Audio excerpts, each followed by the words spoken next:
The third one, you use different tones throughout your speech. Gladys was right, his advice. If I was to rewrite it as feedback, I noticed you used great vocal variety throughout your speech. Feedback is observational in how it is presented to the speaker. Both are fact, but feedback is given that way. The other two, we presented them correctly. Allow me to carry on, but this is a conversation that I will encourage we continue to have in our clubs, because the difference between feedback and advice is how palatable it is to the speaker. The value of quality feedback and advice is very important in your club meeting. It encourages people to progress with their goals. It encourages people to go ahead and grow. I'd encourage that you're very specific in the way you offer your feedback, because your club members learn from how you do. Toastmasters has a lot of resources. The second, I think it's the second, Robert, correct me, but the second project in your path always has to do with evaluation and feedback. I see Janie's hand is up. Is that from before, or is that right now, Janie? No, apologies, that's from before. Let me put it down. No problem. I know some people who forget their hand up and just keep talking. The choice of language is definitive. Try and remember to use the I statement. And this also allows someone not to feel like this is collective judgment. It also allows it to be more palatable, and someone is able to take it much better. Don't forget, we use the sandwich method. Something positive, I give you areas of improvement, and something positive. I had a speaker say it's like a rat. It bites, it blows, it bites. So that's a bit about how we do it. Now, evaluations come with structure. Robert, is it my screen that is blurry, or did they blur the objectives of the speech on purpose? I think they're quite small, so they are blurred by default. Okay. This is the evaluation form that we get when we go give evaluations. Robert, I've seen a note from Wanjiro. Just read it and let me know if you want to vocalize it or it's just advice to everybody. Evaluations have to come with structure, and this is the typical evaluation form. Being leaders, you must have come across this form, and this is the form that we use to evaluate. The structure at every meeting is when it's time to evaluate, you introduce the speech objectives, you introduce the speech title, and you introduce the speaker. That's at every club meeting. There is purpose to that segment. Everybody at the meeting will understand what is the purpose of this speech, what are the objectives for the speaker. That way, we are not just evaluating a speech based on aesthetics. There's something you are meant to learn. Let's hear that before. And then when you give us the speech, there's an understanding of where we are and where we are going. Robert, if I'm running behind on time, now is a good time to send that M-Pesa. Now, this form, for a lot of us, is the backbone. Someone calls and says, hey, can you evaluate me? One of the things you do is send me the evaluation form. I would encourage you, the evaluation form gives structure. Ask them for the project that you may study it for them. You cannot offer feedback to information that you don't know. Example, the icebreaker. You're supposed to learn about the basic structure of a speech. If you yourself as the evaluator don't understand structures, how are you supposed to give feedback? The evaluation form doesn't tell you the different types of structures. It's up to you to get the project, study it, and then offer feedback. And this is why I said earlier, evaluation feeds the evaluator much more than it does the speaker. It's a benefit you get from somebody else's journey. So embrace it and know that when I ask to be your evaluator, I'm actually committing time to you. Not 2 to 3 minutes at a meeting, but time outside of that to study, have conversations, and help you grow. I would like to hear from you. Who has ever had a terrible, terrible experience being evaluated? Let's put some hands up. Robert, have you ever given a very bad evaluation? I engage with you as I wait for some hands up.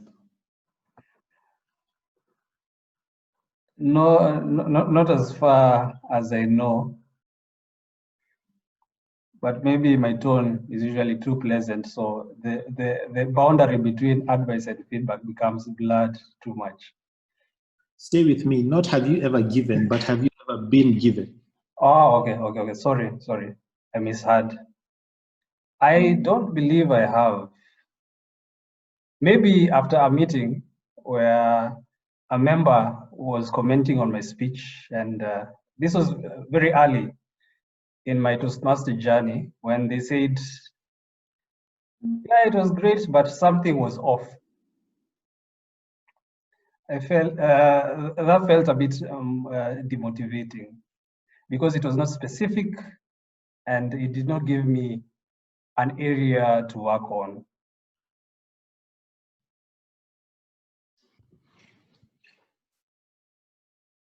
Gladys, yes? I see some hands are starting to come up. Gladys, go ahead. Yeah, my very first evaluation in Toastmasters, my icebreaker, I almost didn't come back because I had not read the project very well. It was my first meeting after the demo meeting.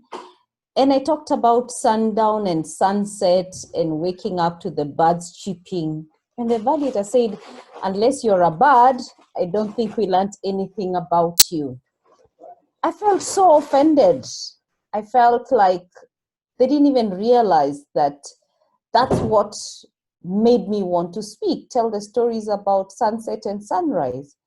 But I went back because I wanted to prove them wrong. Over time, I realized that icebreaker is the most important feedback that somebody can get. And I purpose that when one is doing an icebreaker, I want them not to feel how I felt. And many people I know don't go back to the club after the icebreaker. Back to you. Thank you. Any more hands up? Can I carry on? President Carol from Kilele. Go ahead, Carol. All right, thank you. Personally, it wasn't an experience where I received quote unquote bad evaluation, but I witnessed an evaluation that made me cringe and I wanted to go under the table because it was as if salvos were being fired. Attack after attack after attack. And then a statement that is sounding like it was positive tucked in beneath that mess. So I felt for the speaker and I hoped that they weren't going to take it so badly, which I'm sure they did. So it wasn't me, but I sat at a meeting where an evaluator really just quote unquote destroyed the speaker. Yes. So we're hearing the reason evaluations will work. I'll share a personal example. I once gave an evaluation to a very dear friend of mine. I won best evaluator that day, so I went walking on air. But later on, we had a chat, and she told me after that evaluation, I didn't feel like I wanted to speak. I actually felt I had failed in my evaluation. She hadn't failed in her speech. And there's a big difference between the two. As an evaluator, yes, you're in front of the club giving a speech, but don't get carried away by making it such a performance. There are people who go in front and will start with a quote and drama and start trying to entertain to win best evaluator. and you take your eye off the prize.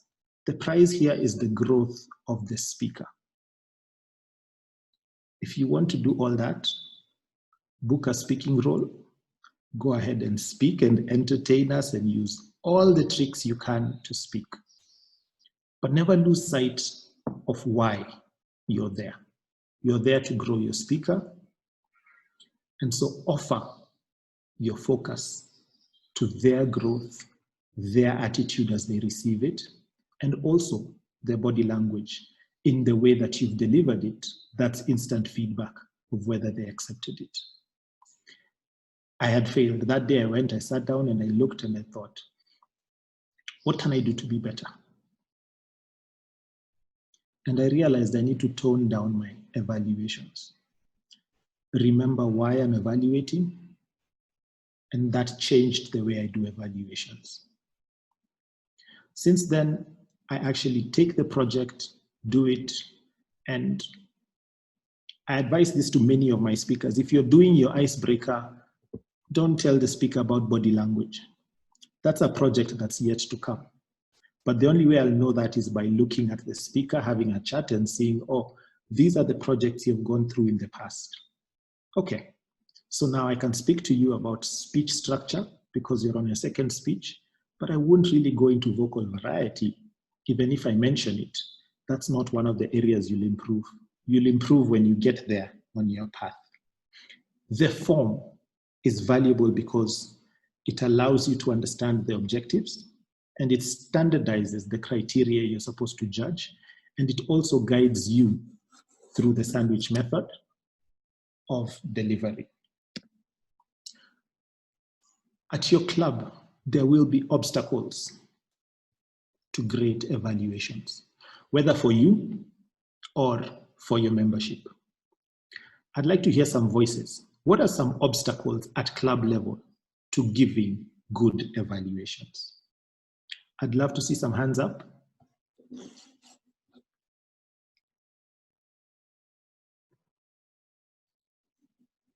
We have Immaculate. Go ahead, Immaculate. Thank you so much, Mike.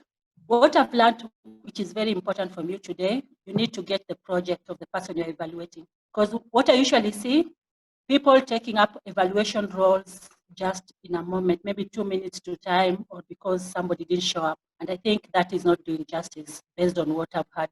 You need to understand that project to be able to give that person good feedback. So I think, in my view, if somebody's evaluator drops off, I don't know whether they should do a speech. I don't know. Well, I'll offer my feedback on that.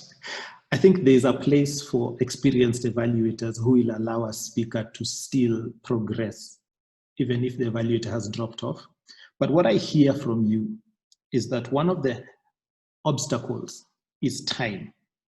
Not enough time was given for the evaluator to prepare. And that's a very good one. Maybe our scribe can note that. What other challenges are there? Potential obstacles. I'll take 2 more.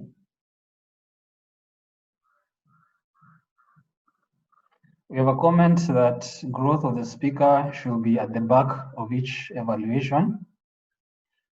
I think in relation to your question, I think that just means that we tend to forget the purpose. It's not clear to us when we are evaluating. Okay. I'm really afraid for evaluation contests, this coming district competitions, because it seems that there are no obstacles in our minds. Yeah, I also see young clubs they are inexperienced in how to approach evaluations. Okay, that's very true. I'll also offer one. The evaluator did not understand the objectives of the evaluation. Who else? We also have stereotypes, preconceived notions that we have about someone. And I would add about speakers in general. Okay, I see Joseph has his hand up. Joseph, go ahead. Joseph physically has his hand up, so that's how I'm able to see. Thank you. Good morning, Mike and everyone. distractions, and at times we have this thing that I've seen in the clubs that I've been. At times we become professional evaluators that we forget to be in touch with the novice, with the people who are just starting their journeys. Thank you. Thank you, Joseph. Joseph is an example of the legacy system. He actually put his hand up. Yeah. So I see he's about to phase out of that system. You also have Carol. Carol, I'll pose a different question to you. What challenges are there at a club for someone to receive? That was a challenge for giving. Now I'm talking about the challenges for receiving. Okay? Go ahead, Carol. Oh, sorry, I'd put my hand up because I was answering the previous question based on a comment that the VP Kilele Toastmasters Kiragori made about preconceived notions about somebody. And I think that's why we encourage standard introductory remarks before a speaker comes on stage. Because sometimes when you say he's the CEO of some company, or she's the director of communications, or he's a senior surgeon at a certain hospital, already then the concept or the notion that you're creating in people's minds is that this person is at the top of their game. They cannot give a mediocre or a bad speech. And so the evaluator, based on that, sometimes is giving his or her remarks on those premises or on those grounds that this person is a CEO and this person is a whatnot. So I think we should refrain from giving such introductions, because I see it happen all the time, that this person is, PhD, this person is whatnot. We just need to say their name and their speech title. I hope I'm making sense. You are, and that's a very good point, where somebody's track record is the one that you're evaluating and not their actual speech. And that works both ways. I think my second question, which was what stops people from receiving, is also the same. I am that CEO you're talking about, and this person has been a Toastmaster for only 30 seconds. What are they telling me? What do they know? That also stops someone from receiving feedback. What else? What obstacles hinder a member from accepting and implementing quality evaluations?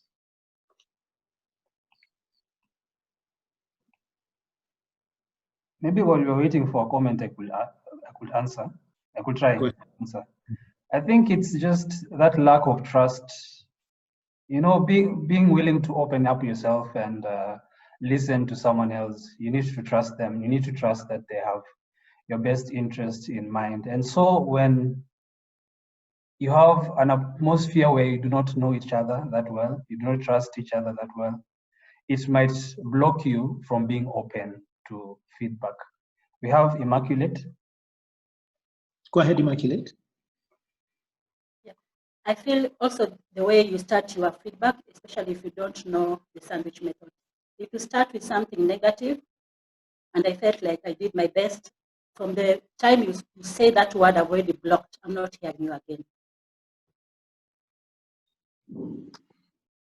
I lost that connection for a second. Robert, can you help me? Yeah, she said that it's how you open, it's how you structure your feedback.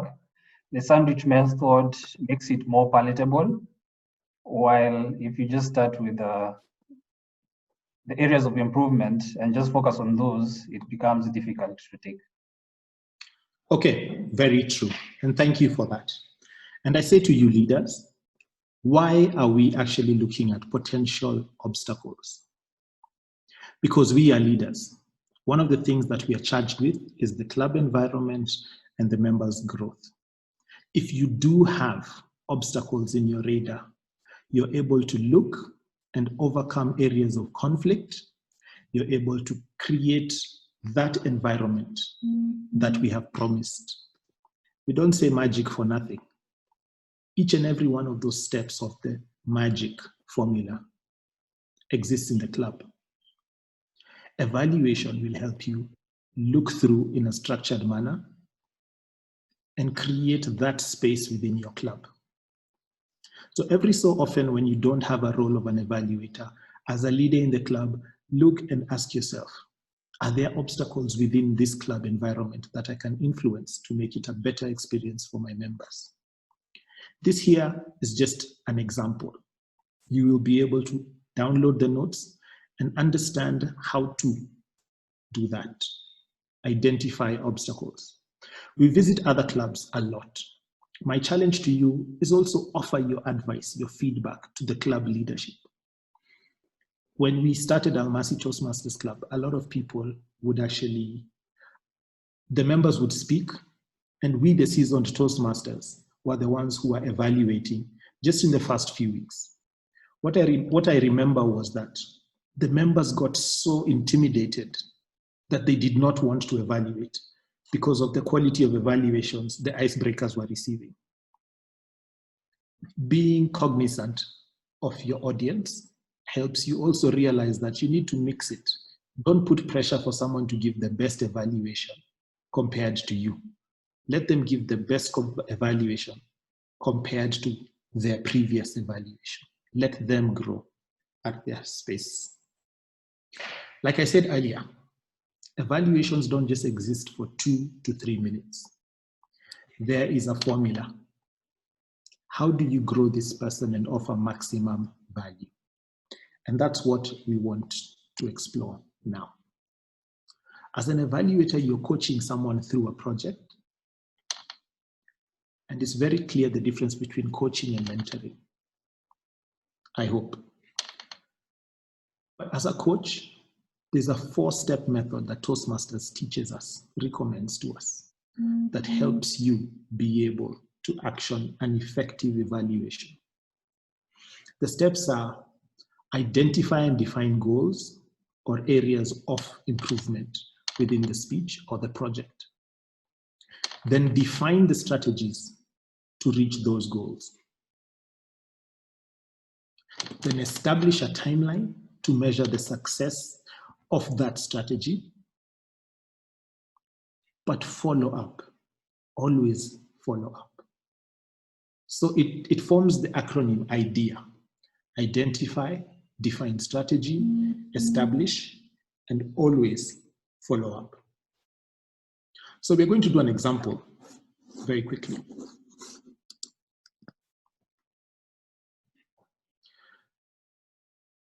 Susie, I noticed that you are averting your eyes from the audience. One technique I've tried is to think of the room as individuals instead of one group, and look at each person for a few seconds before moving on to the next person. On your next speech, maybe you could try that technique. That's the statement that was made within the meeting, the evaluation. And then at the next meeting, the evaluator went back to Susie and says, "Hi, Susie, I noticed during your speech, you really made an effort to look at me and other members. Great job." Obviously, that is the A in our statement, always follow up.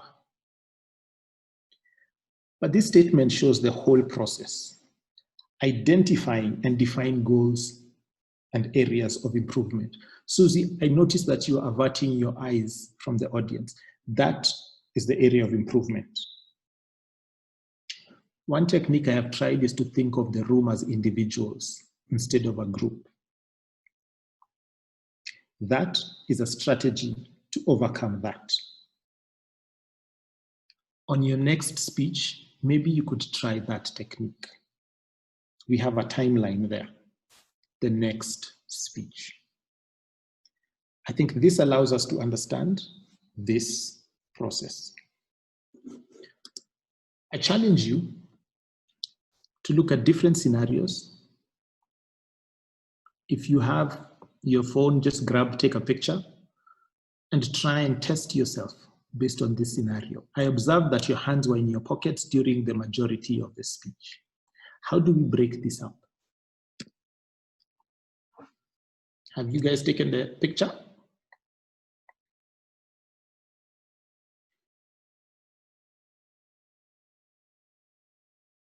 Okay. So I'll ask that on the chat as we go on, maybe you can give your comments on which step falls within these. Robert, is there business on the chat before I close and give it back to you? one question, I think, that you can answer before we move on to the next session. It's from Wanjiro. Is there a safe way we need that we can blend advice into feedback? Obviously, everything I give is opinion-based, and Toastmasters PLC and Toastmasters International will not take responsibility for my answers. But I think those are different stages. I think you need to offer feedback and then advice on that feedback. You could put in one statement the two, but just be very clear to distinguish the difference, because you have to qualify the growth. Qualifying it is saying you are scratching your nose every time you wanted to think of the next step. That's my feedback. I noticed you are touching your nose every time you forgot what you wanted to say. Try using your hands in a different manner so that they have something to do instead of gravitating to your nose. That's the advice portion. Anything else? No, I think we're good. I'm not sure, Janie, whether he's asking the participants to comment or she wants to comment. I actually want to comment, and sorry, Mike, I'm just lazy to type. But one comment I wanted to give when you were talking to us about bad feedback. Interesting enough, one time I got bad feedback, but it's in a positive way. I gave a speech, and I believe this was probably my second speech.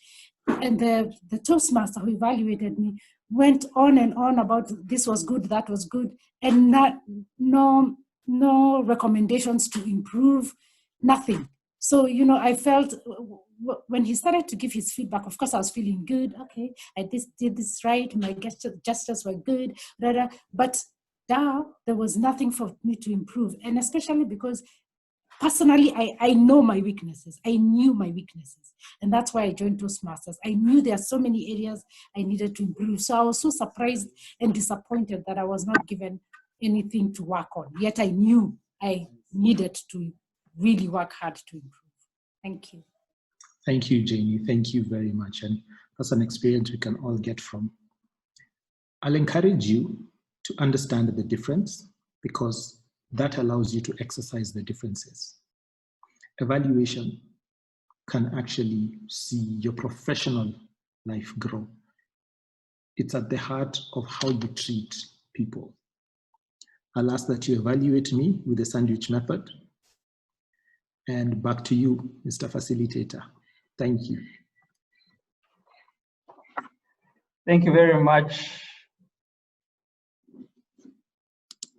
Area Director Mike Migai, for taking us through that session so expertly. I've shared a link to an evaluation form that I would request you to please access immediately and give evaluation to your feedback to Mike while it is still fresh. And indeed, evaluations are quite important. It is the reason that we come to Toastmasters. And we as club officers need to lead by example. Quality feedback will have a great impact on our ability to retain members